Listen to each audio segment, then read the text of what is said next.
Thank you, Madam Toastmaster, fellow Toastmasters and guests.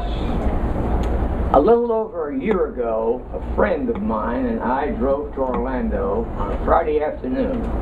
Our purpose was to get over there and get into a hotel and start early on Saturday to enjoy what we were going to do in Orlando. We did that very thing and we had a great day. Now you're probably wondering what venues we visited. Did we get to Disneyland, or Disney World I guess it's called? Did we go to Epcot maybe, or Universal? Well, no, we didn't go to any of those. In fact, we didn't go to any of the over 200 sites on the internet under Orlando theme parks. We didn't visit any of them. Instead, we visited the Orange County Jail. Jail, you say? Jail? Why would you visit a jail? Why would you drive to Orlando to visit a jail? Well, that is a good question. There are actually 200 plus people in our group. They've come from all over Florida and some of the neighboring states. If you ask them, you'd get a variety of different answers. The question remains, though, why would you visit a jail or go to Orlando to visit a jail or any other corrections facility?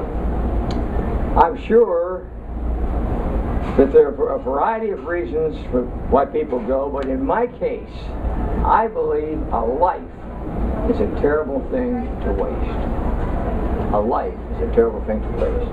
I believe that by evangelizing people behind bars, they're all getting out sooner or later in most cases. Not all, but many, most of them. And if we can get them encouraged and properly motivated, they can have a decent life. The only one, we get one life apiece, that's it. There's no second time around things. Unless you're maybe a, whatever that, yeah, Buddhist, I guess. At any rate, I'm going to give you, well, I'm sure some of you are wondering, is it possible really to change these people that are locked up in jail, prison? I'm going to tell you two quick stories which I think scream out loud, yes it is, and it works over and over again. The first is a county jail in Georgia. And we sent a team in there several months ago. I was not on that team, but a guy named Mike McCoy was. And he noticed that there was a pod they were not getting into, a pod of cells. And he asked why. And he was told that they weren't being allowed into that pod because of a guy in there named Marcus, who was extremely violent, very nasty, and just didn't want to risk sending a team of volunteers in there to be exposed to him. Well, McCoy said, that's why we're here. That's what we came for. And they said, well, you can't go in there. Well, finally he persuaded them and he got into the pod. As he entered the pod, he is praying for Marcus, asking God to open his mind and his heart to hear the gospel. As he stepped into the pod, which is kind of airtight, he was overwhelmed with the stench of human waste.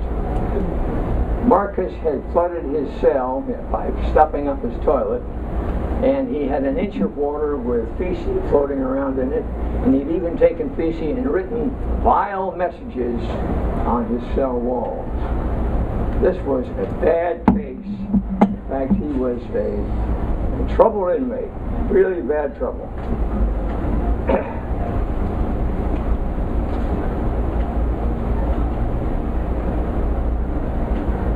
The corrections officers were watching what was taking place, and to their amazement, Mike walked over to the cell where Marcus was housed. He didn't throw anything at him through the bars. He didn't curse at him. He talked with him, and he said he was willing to hear what he had to say. They were further amazed some minutes later when they heard Mike McCoy leading Marcus in the sinner's prayer and asking Jesus to come into his life to make him into the kind of person that he wants him to be. Quite a giant step for a guy who was as depraved as Marcus was. To the amazement of the officers, Later that afternoon, they visited the cell pod, and Marcus was cleaning up his cell, cleaning off the walls, putting everything in order. Subsequent inquiries about him at that jail indicate that he has been given a Bible, he's reading it every day, and he's turning into a model inmate. No trouble since that event. So that's one case which says, yes, they can be changed. The second one would be a prison which I led a 28-man team into about 4 years ago near Perry, Georgia. We had two, I would say, remarkable days. We had 1,000 men in that prison, and we were saying our goodbyes. It was Saturday afternoon, about 4 o'clock. We had about 300 inmates out there in the yard shaking hands, saying goodbye, thanking us for coming, and so on. And I saw the warden standing over to one side. I walked over. My purpose was to thank him for all the assistance that he'd given us. He stopped me in mid-sentence. He said, "No." He said, "We thank you. This ministry has been here several times before, and every time you come to this prison, we enjoy several weeks of relative calm following your visit. The fights practically disappear amongst the inmates.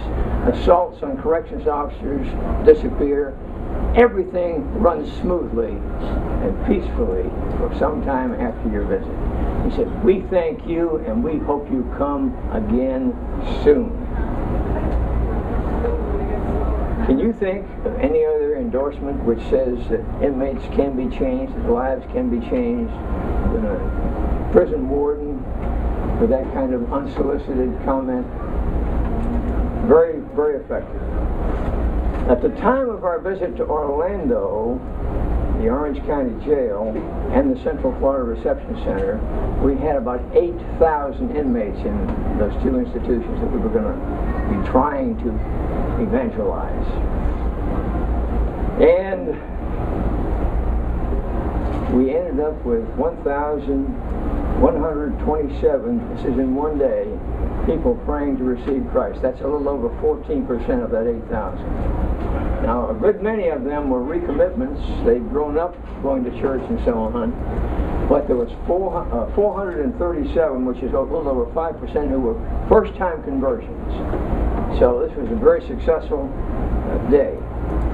If there's anybody in this audience that has any desire to become involved in real ministry, in the trenches, outside the four walls of the church, or if you'd like to make a financial contribution to the ministry, or maybe both, see me after this meeting and I'll point you in the right direction. Madam President. All right.